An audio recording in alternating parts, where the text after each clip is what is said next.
Hello, everyone. Thank you for coming. I'm Phillip Mehl. We have the same hairdo. Yes, it's the same barber. I'm Joe Cosentino, chair of the LGBTQIA Plus and Allies of Woodland Pond Resident Interest Group. And we meet the fourth Tuesday of every month at 2 p.m. here. And we sponsor speakers and films and dinner and discussions. Today, I'm very excited to announce Phillip Mehl, director of the Health Center, is back. He has spoken to us before. This will be a little different. Some things same, but other things different. We just love having Phillip here, and he's a great speaker and has always good things to say, and we learn a lot. So welcome, Phillip Mehl. All right, thank you so much, and it's a pleasure to be speaking in front of this group. I'm very appreciative of all the work that you do. It's so important, probably more important than ever. Can everyone hear me okay? This is working okay?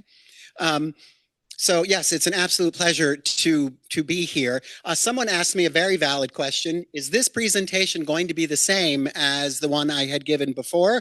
The answer is no. There will be a little bit of overlap because I think it's important to build a foundation for what we're talking about.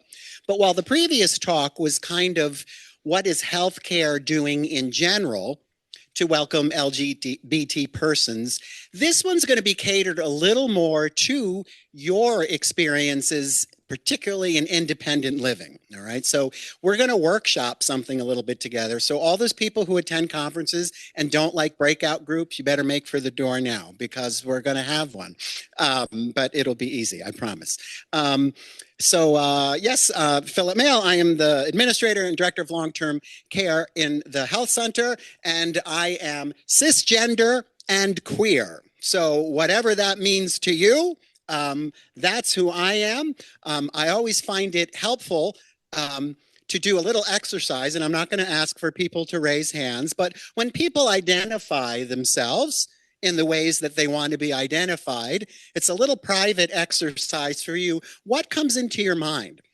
What does, first of all, who knows what cisgender means? Do we all know what that means? No shame if you don't. We're going to go over that real quick. But also, what does it mean to be queer? In your mind, what kind of images are conjured up?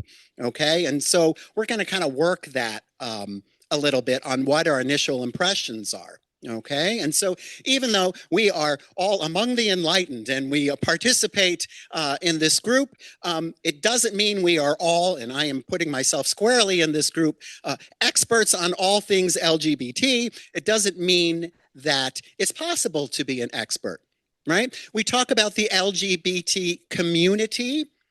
I think that's worthwhile to say community sometimes in some sociological discussions. But what it doesn't mean is everyone who is LGBT has the same beliefs, the same appearances, the same political affiliations, the same, et cetera, et cetera. So they, LGBT persons are as diverse as the entire community of Woodland Pond and then some. Does that make sense to everybody? Okay. So let's get started because I know there's a hard stop at 2 and I am a rambler, but Joe's going to keep me on track here. All right, sexual orientation, gender identity, and all those terms and pronouns I don't understand. All right, so I think this is a safe space to say I don't get it. All right, and what we're going to learn is that is actually a strength when encountering LGBT persons to say I don't understand.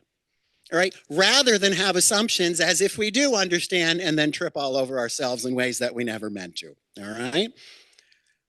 Okay, so what are we doing here? We're going to learn a basic framework to better understand the potential needs of LGBTQ patients and staff, and I'm going to substitute that with independent living residents, all right? And enhance the experience of independent living residents who enter our facility to foster a more welcoming environment, okay? I'm pretty sure that would be an intention, particularly of this group, is to be able to evaluate how are we doing on that topic. Are we a welcoming environment? We all attend this group that meets, but what else are we doing consciously or unconsciously, that's either serving as a welcome to new LGBT persons or persons among us who may not even be out? What kind of signals are we setting that Woodland Pond is a safe and welcoming place? All right, what do we look like? All right, so this refers back to when I describe myself as a cisgendered queer person. What does that look like? Well, this cisgender queer person looks like this. All right, but we may have other beliefs or impressions of what a queer or a lesbian or a gay or a transgender person looks like. Who knows what this is from? Hey, I knew you would know, Marie. So this is Monty Python, the Ministry of Silly Walks. All right. Why do I use this? I will not use any names, but someone very close to me, someone who would identify themselves as profoundly liberal, and they are, okay, had a conversation with me not too long ago where this person called me and said, Phillip, come here. So he's like, yeah. And I go over, and this person said, and I won't use real names, that nurse who works on Skilled, we'll call him Billy. Is Billy gay? And I said, I have no idea. It's never come up in a conversation. And then this person went on to say, but Billy kind of walks like this. And I said, that's a gay walk? And this person said, you know what I mean. I didn't know what they mean. So then I turned playfully and I said, do I walk like that? Maybe I do. I don't know. But the whole point was, as enhanced and as enlightened as we like to think we are, if we're totally honest, we all have our misconceptions. We all have our pre-assigned notions of what it means to be LGBT. All right. And so I thought that was a fun little exercise. And again, this is not a person who I would ever accuse of being homophobic in the slightest. But yet here we are in that conversation. All right, so I think it's important to lay some context. Now, this is part of what partially was discussed at the previous talk that I gave, but to look at what we're dealing with here. So 1.1 million LGBT adults in the US are 65. All right, this is a couple years old, and these numbers are difficult, particularly for people of the older generation, because not as many folks came out or have come out yet as maybe people are now. All right. So even I am 54 years old, full disclosure. Yes, Betsy? Well, this is claiming 1.1 million adults, 65. I do not have that data. But so we're looking at a number that we're not sure if it's all inclusive, right? My daughters, when they went to high school, now they're in their late 20s, it was extremely common. I use the expression, you couldn't swing a dead cat in the hallway of Kingston High School without encountering someone who was out gay, lesbian, and even transgender to some degree, right? When I went to high school, it was very, very rare, but you'd see a couple people. I was not out in high school, all right? Now, I'm wondering, any of you, if you remember going to high school, was there anyone out in any of your high school classes? The answer, so clearly we can infer from that there were no gay people in your high schools, right? Right, obviously. So yes, that's not the case. LGBT persons over 65 are twice as likely to be single as they age. Why? Because they never engaged in the relationships, feeling safe enough to do so. All right, so really either having an entire relationship in secret or foregoing a relationship altogether. Sad. 3 to 4 times less likely to have kids to support them. I think we can understand that. And 1/3 of LGBT older adults live in poverty. That can come from not having that significant other, not having the same kind of formal and informal supports, perhaps being ostracized from formal and informal supports, and that can lead to increased poverty. Twice as likely to live alone for reasons we were just talking about, and less likely to disclose orientation in health settings. So part of this is to trigger in our minds, how are we as woodland ponders over here in independent living contributing to people coming out or not coming out? And again, we're going to continue to exercise this thought as we continue today. So LGBT adults are more likely to report mental health hardships, feeling depressed or down. I think that's going around a lot in our country right now. But it can be exacerbated if you don't have that support system. If you already don't feel that you can say who you are to other people, you're more likely to have exacerbated reasons for feeling depressed, anxious, or down. Same with worry. You can see the stats here. And look at that anxiety one. Anxiety is rampant right now, right? So if we can extrapolate that from what we see in the news, okay, so this is not a political statement. It is a fact that the US government's official stance basically now is trans people don't exist. All right, that is not a political statement, is the actual belief of the current administration. Okay, so if you are trans, and you were contemplating coming out or in the process of coming out or making any kind of transition or of any kind, what a terrifying time to turn on the news and watch that rights that had been fought for so hard and weren't nearly where they should be are already stripped away. Just like that. People excused from the military because of being trans. People losing certain benefits that they had, now gone. All right. So you can imagine if someone is trans or in the LGBT, I know I worry as a queer person, what's next? All right. I'm not a trans person, but I think it's not irrational to be somewhat worried about what's coming next. So when we talk about the anxiety, it's important to keep that in mind.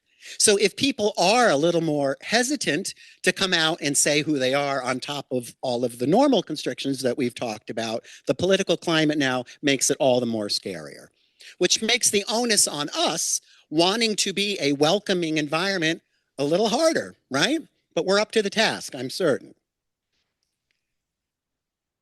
All right, so far, New York State, and states can make these determinations state by state.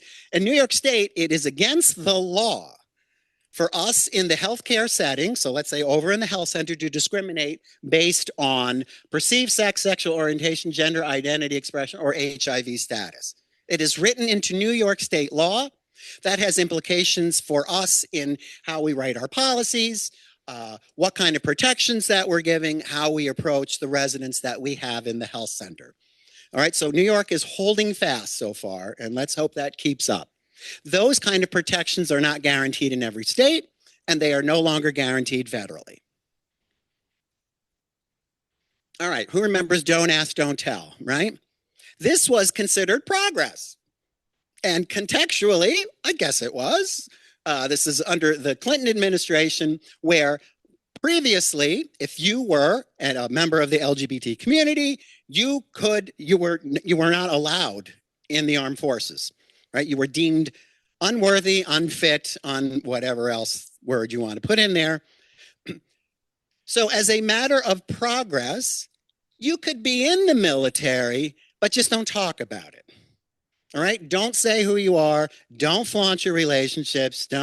And I guess that was considered progress. But I use that because how do we as a community promulgate the don't ask, don't tell mentality?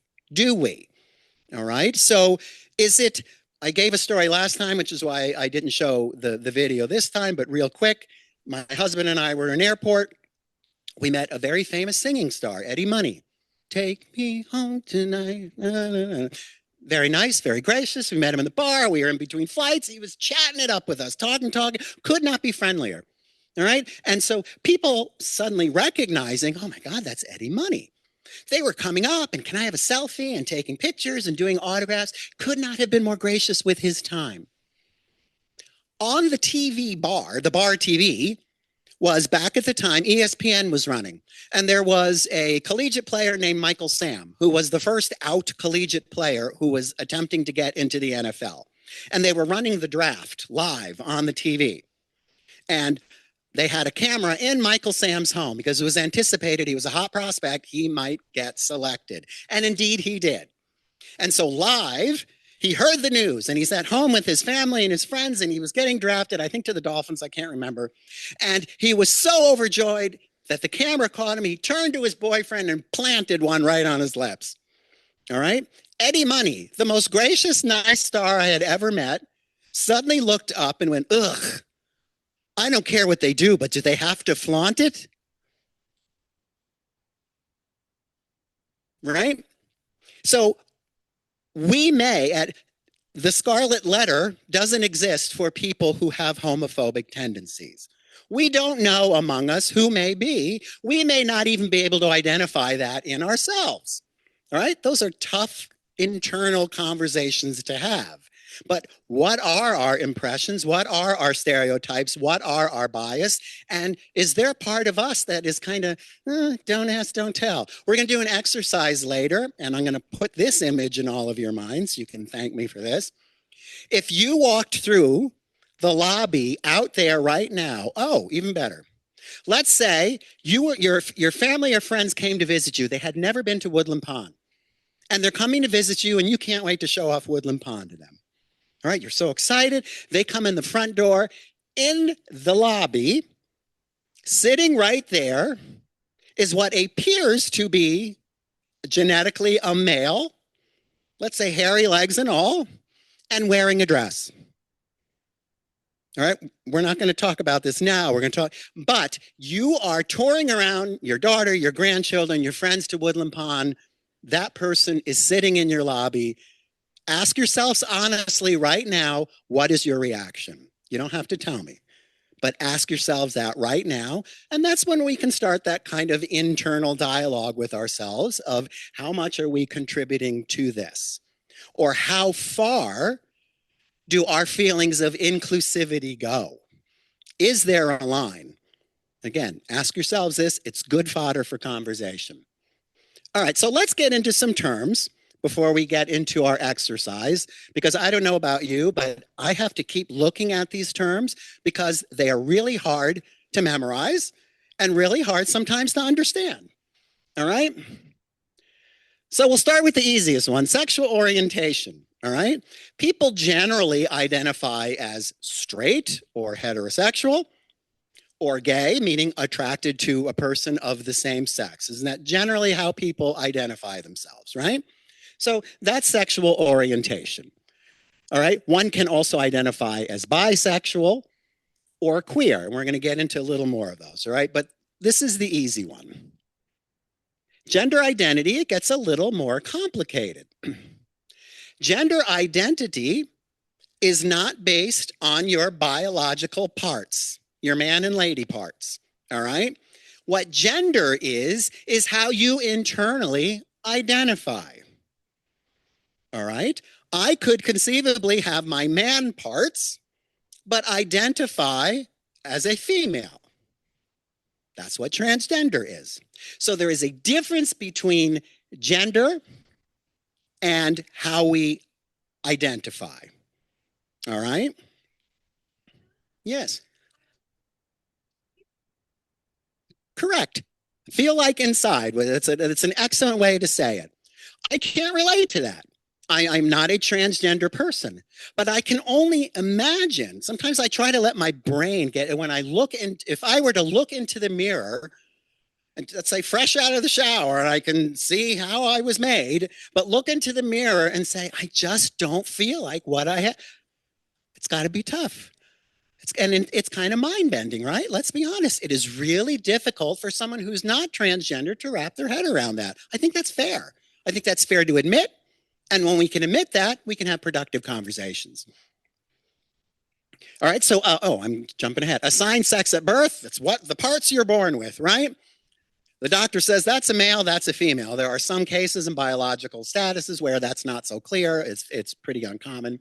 So a heterosexual is attracted only or almost only to the same gender. All right?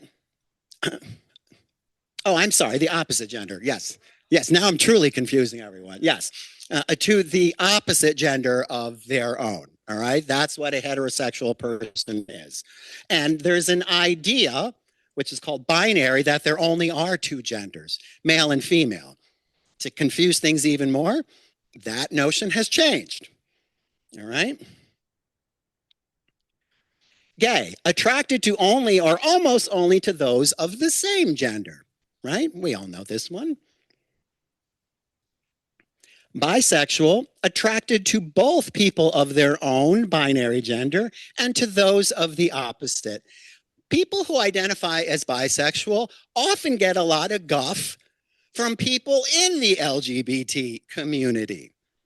Either, no, that's not true, or you're saying that because you're uncomfortable that you're gay. All right. So these are things that people who are bisexual have heard, even within their own communities. Or they may feel that they're being asked to do a percentage. Are you 50% gay and 50%? Is it only Monday, Wednesdays, and Fridays? Or, how does that work? But these are some of the struggles that bisexual people have. Coming out, I think we all are familiar with this, is when we are prepared to announce either to one individual or to a whole group of people who we are, how we identify, what pronouns we use, how we want the world to know who we are. Coming out, we always think of the coming out stories in high school and college. Coming out can occur right here at the age of 85. All right. And the question is, do we have a community where we're fostering for that to happen? How wonderful would it be if someone for their entire life was closed off to all or most people, but yet 85 in the latter stages of life had the courage and felt empowered by the community that they were in to finally say who they are and feel safe to do it? How transformative, right? And what a gift that we can give as a community to create a space where people can do that. All right, so gender is attitudes, feelings, behaviors, and expectations that a culture associates with either male or female. All right? Women wear dresses, men wear pants. All right? That is a very strict and old fashioned, but that was not too long ago, you can all remember, I'm sure, where, who remembers when ladies started routinely wearing pants? All right, was that, especially to work? So I'm wondering, just real quick, anyone want to share their experience as a woman when they first went to the workplace wearing pants? It was wonderful, I hear. I love that answer. Wonderful. To have that choice now, and to be able to express themselves in gender however they wanted. Thank you for sharing that. Asexual. My daughter has a friend who's asexual. The only person I've ever met who identifies as asexual, but there you go. So asexual is someone who's not attracted to someone of any gender. So a date night for an asexual person might be sitting closely on the couch, holding hands, and watching a movie. So there's intimacy, there's companionship. It's just not of a sexual nature. Okay? Gender binary is the idea that there are only two genders, male and female. That's how we were all brought up. That's how I was brought up. That's one of the biggest hurdles mentally that we are all challenged with if we want to be open, enlightened people, is to understanding that not everyone identifies that way. The question I always ask myself, and I will ask you, is, do you have to understand it? I say no. The goal is to respect it. I can't understand what it means to identify as a woman. I don't know. Even though I have a husband, I have no idea what it feels like to be a woman, or to have a male body and feel like I'm a woman. All right? I don't know what it feels like. So if we don't understand if someone identifies squarely as male or female, that's okay. Don't beat yourselves up. Don't call yourselves failed liberals. Don't call yourself failed human beings. You don't understand it. How could you? but we ask, we talk, we respect, and we accept. Those are the goals we should be going for. Okay. Gender expression. All right. Each and every one of us in this room selected an outfit today. All right. Your pants, if anyone's in a dress, your jewelry, how you did your hair, those are all gender expression. We all intentionally picked what we're wearing and did our hair however we did it to express ourselves. All right. And that's a beautiful thing. We can all do that every day. We can express ourselves however we want. And there's ways that we typically do it, and there's ways that we don't, that are not considered general accepted gender expression. Some of you will sometimes see that I wear nail polish. All right. I don't have it on today, but occasionally I will. I think that will look nice. Hopefully my daughters can do it for me because I'm terrible at it. All right. But what that is, it's a gender expression, but also a gender nonconformity. Like the day you wore pants to work. That was a gender nonconformity because it wasn't the traditional way in which male and females express themselves, right? It's something bending that expectation. And we're seeing a lot more of that. Any questions on anything I've said so far? Wow, it's a good group. All right, we just said gender nonconforming. I got ahead of myself. Can anyone else think of an example of being a gender nonconformist? Hairstyle, sure.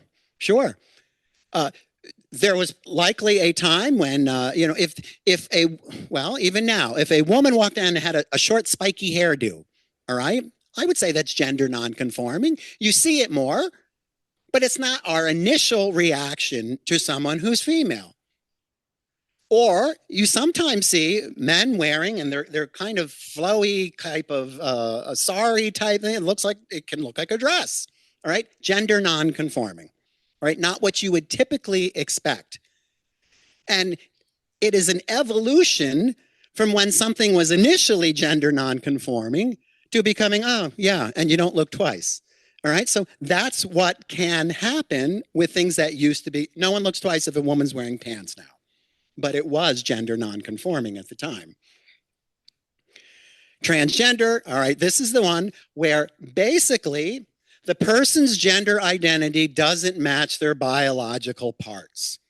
That's the simplest way to say it. All right, despite the fact their biology says one thing, that's not how they feel, that's not how they identify. And guess who gets to decide that? The person. If it makes no sense to you or me, doesn't have to. It doesn't change one bit how that person identifies. So we have the opportunity then to welcome, accept, and learn, ask questions, or don't ask, don't tell.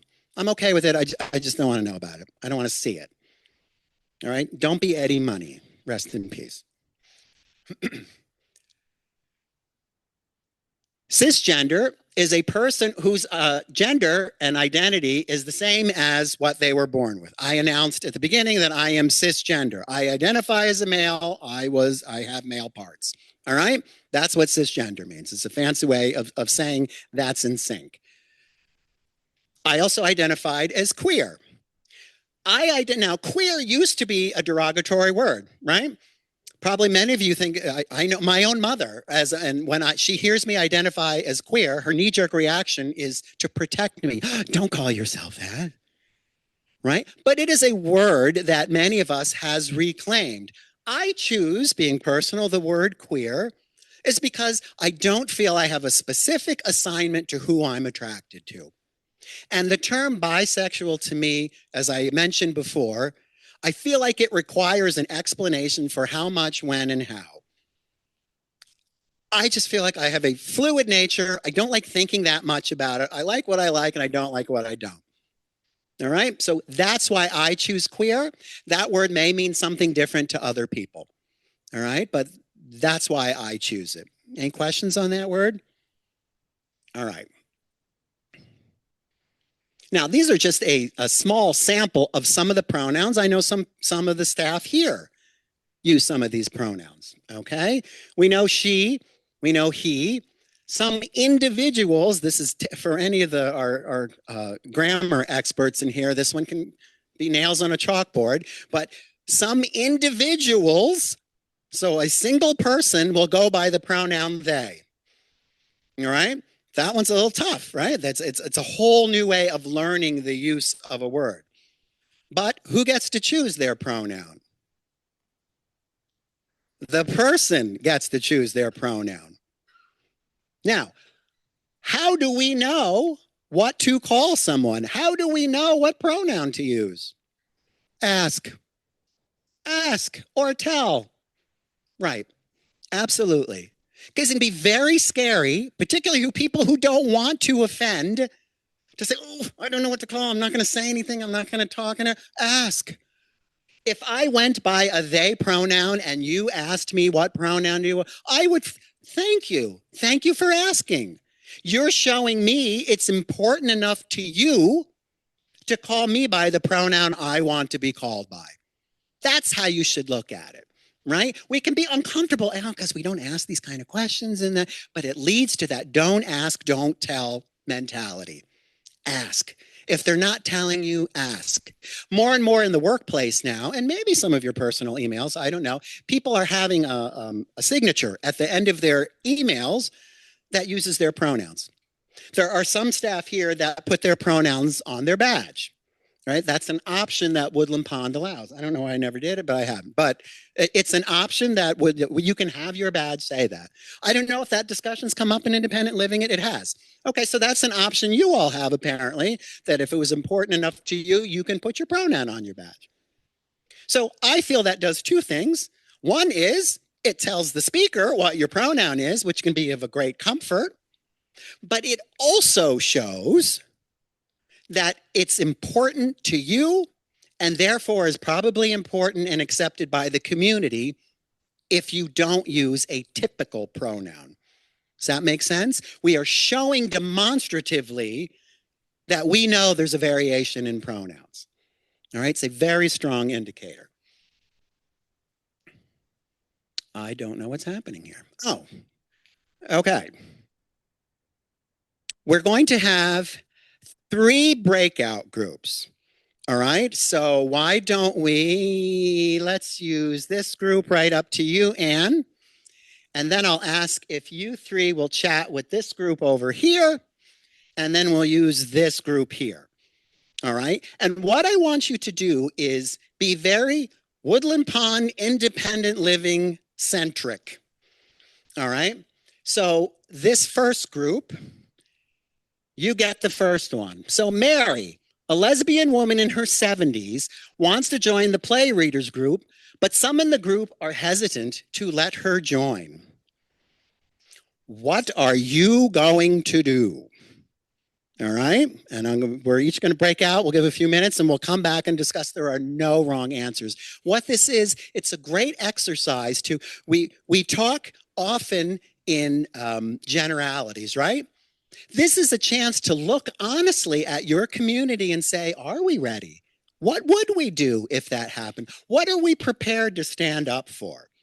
All right, and what are the obstacles that we as a community need to work on? And I think that kind of honest discussion can be very important for this group. All right, so the second group, this is the guy in the lobby. Remember I talked about him earlier? John, a transgender man, moved into the community. He is often sitting alone in the common area and activities, and no one at his table is talking to him. So he's the guy with the hairy legs and the dress in the lobby. All right, so that's what the second group is going to talk about. So the 2 questions for each. How do you feel Woodland Pond would respond as a whole based on your anecdotal experiences? And what are you prepared to do as members of this committee should you encounter that? All right. And then the third one is Bobby is the new CNA. Bobby is non-binary. So this is kind of health center one, but you can extrapolate. Some of the residents are saying they aren't sure if Bobby is even a male or a female. And you sense a lot of people are not at ease with that. All right, so that's this group here. So we're going to give, I don't know, we'll give maybe 7 or 8 minutes. And I want you to talk about A, how do you think Woodland Pond would respond? And B, what do you think you could do that you would feel safe enough to respond to address these situations? Okay? Questions? All right, let's chat it up.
Okay, everyone, let's chat, shall we?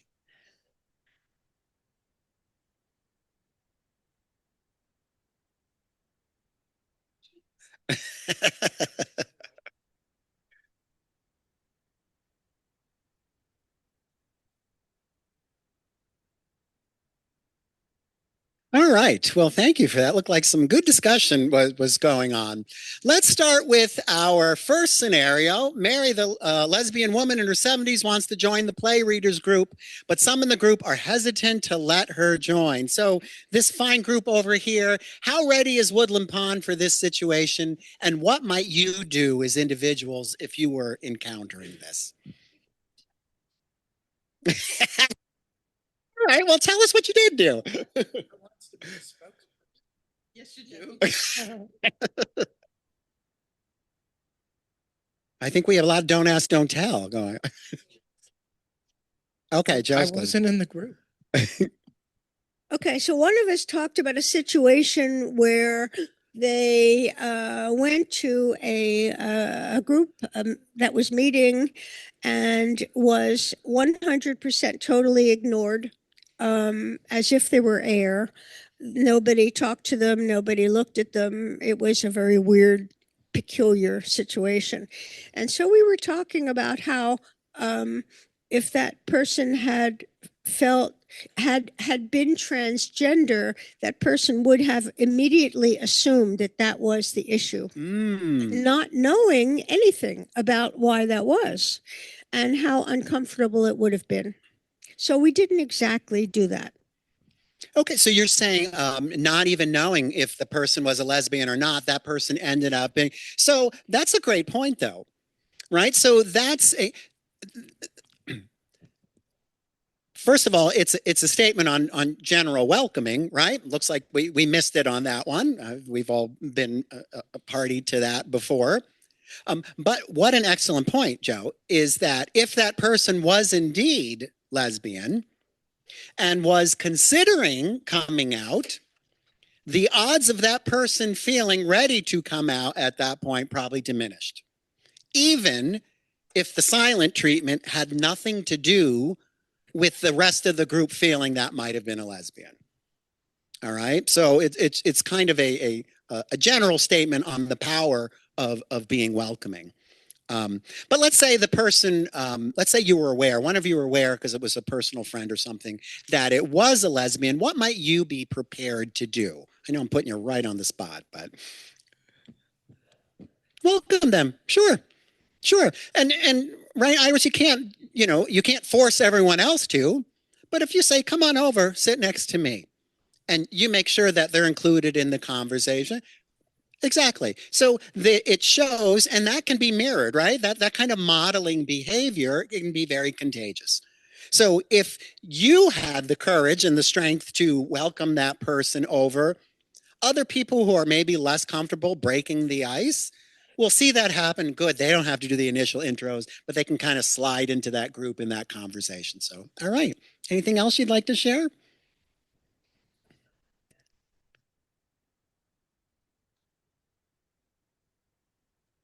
Sure. So she's saying dynamics like that aren't necessarily related to sexual orientation of the like, which is true. It's kind of, general manners and welcoming into a community group.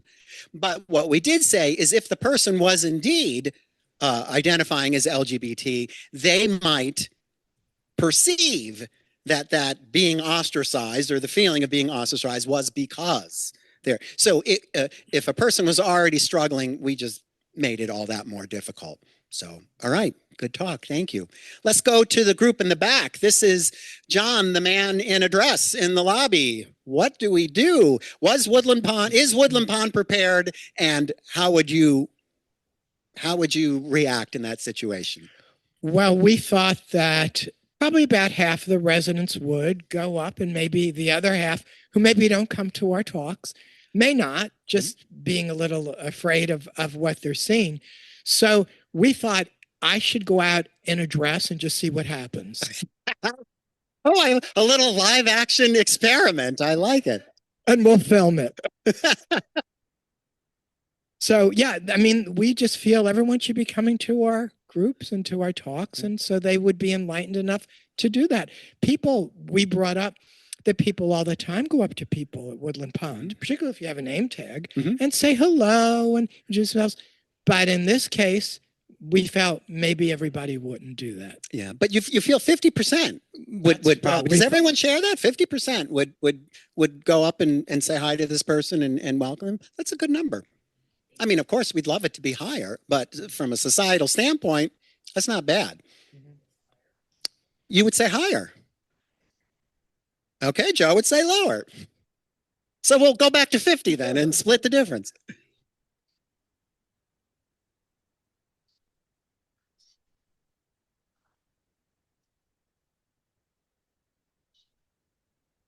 Okay. And the question, I'm not putting you on the spot, Joe, and the question was, would you even be less likely with the startling image, if we're honest, at this point, it's still a little startling, of a man in a dress, right? And if you were walking by with your guests and you were walking by, would you do the polite, hello, how are you, as you kept going? Ira said she would. All right. And I'm thinking these are continuing questions that this group can continue to exercise with, to actually have action plans for any of these scenarios, right? Anything else this group would like to share?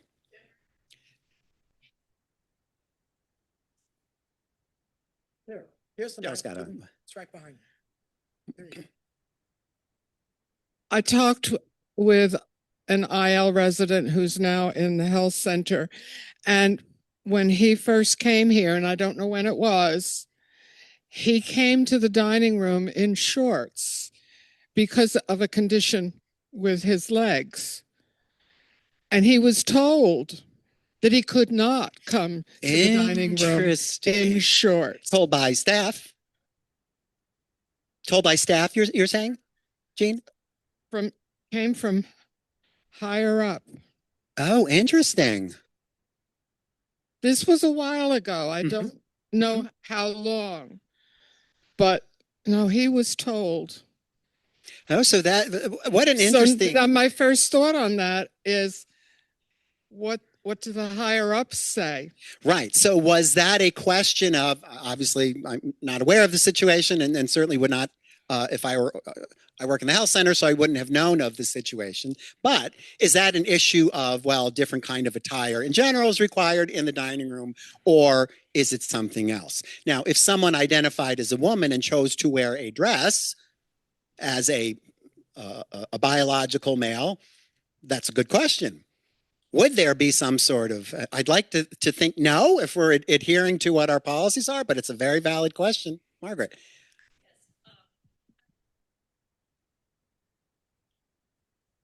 I don't know how many of you were. We can hear you. Mm-hmm. We're here. Is it on? Okay. How many of you were here yesterday for the presentation? There is a man from the health center who I know quite well, and has a very difficult time speaking, and he tried to ask a question. So I knew what was going to happen because I know him well. But I wondered how the group felt. I just felt so for him because I knew what the result of the thing was going to be. But I wonder if were any of you here? I wonder how you felt about him. And it's a different thing, but it's not a different thing. And so many people here don't even want to go over to the health center. And I know some of the reasons, but I'm not sure that some of the reasons isn't the same 50% that wouldn't go up to the transgender person. Interesting question. Yes, lots of hands here. I feel the same way Margaret does because I also know this man, but there was somebody sitting in the front row and I was sitting there. And this person, when he was having difficulty speaking, this person turned around and frowned. And I said, he's from the health center and he really can't talk. And then he nodded. And so I think, but it wasn't, people didn't know who he was. That's true. So, That's true. so I think there's some definite correlations there. I think that's a good example. So if that person ended up leaving here feeling that that they felt they made everyone else uncomfortable and no one was helping them to feel welcome and part of the group, they won't come back and feel less than perhaps. And so if someone, that situation of John in the dress, if he feels that no one had come over to him or to say hi, and he was, or she, excuse me, was being her genuine self, yeah, likely the same result. We got 5 minutes. I want to give this group their chance to talk about, I was speaking with the group because we're independent living. We changed Bobby to a dietary worker. Bobby's no longer a CNA. But same situation. Bobby is non-binary from first glance. Yeah, I can't tell if that's a male or a female. Other residents look uncomfortable with it. How would Woodland Pond react to that? And what would you do in that situation? Well, a few months ago, there was a wait person at the table where we were sitting, and I wasn't sure of their identity. Oh, so true story then. Okay. I wasn't sure. Uh-huh. And it was, I don't know if the other people at the table. So when the wait person went away, and I like used the pronoun was she didn't leave something, and then I realized, well, maybe I shouldn't. I told the people at the table. I said, I'm not sure, and because I don't know how to ask that person. Is that signaling putting them in a bad situation to ask what are their pronouns? So that's, but the people at the table didn't seem to matter. But to me, I thought I used they when I talked, to the people at the table. I said they about the wait person. So that's great. That was a real life example, and I love your wrestling with that. I believe, and of course, we're all different human beings, right? You may get someone who's positively offended by that question. I feel it's a little unfair, particularly if it's visually unclear. I feel it's a sign of respect. A lot of LGBT persons I know, Joe, I don't know what your experience is, but to ask means you care. To ask means you want to get it right. What pronoun do you go by? Well, so in the case where the case where the person, the wait staff was when we first came here, they were using the pronoun on their badge, so we knew it was they. Helpful, right? And yes, but it's still hard to talk to them. It was hard to talk to them. Yes, it is hard. I think it's fair. But I think the people tried and were somewhat uncomfortable, but more being embarrassed that it didn't feel comfortable. Yeah. It's a change, right? It's a change in how we normally operate, and it's something we have to continue to work with. All right, so we are going to have to close up. I want to, but first, I encourage this group to maybe use these examples to have an action plan. All right. At any time, we're expanding, you might have heard. So I don't know how many people, 100 new, 90, what's the number? Because the health center is years off, so I haven't been paying a ton of attention, to be honest. But we're having a whole lot of people come join us soon, all right? So if this group can be prepared, I think it's a tremendous asset in addition to the tremendous work that you're doing. Something else that I just thought of, we have 2 minutes, and I don't know the answer and you don't know the answer, but in all this renovations, so one of the strongest things we can do as a community is to have visual cues. If I walk into your lobby and I'm a prospective independent living resident, and I see literature, or I see a pride flag, or I see that right up front, it's a visual cue to me, I think I might be in the right place. If I see nothing, I don't know. Don't ask, don't tell. Right? So to take a look, and this committee can, maybe you do rounding. Maybe you can offer suggestions. And something that occurred to me this morning, and didn't even get into the slides, is with this renovation coming, are we still going to have male and female bathrooms? Or are we going to have the images of both? Some of it I've seen. I don't know what the decision was made. But it's a worthwhile discussion. It's something that we may want to talk about. But I have run out of time. I thank you all for your willingness to participate in the breakout groups. And if I can answer any questions in 60 seconds, I'm here to do it. All right. Thank you very much.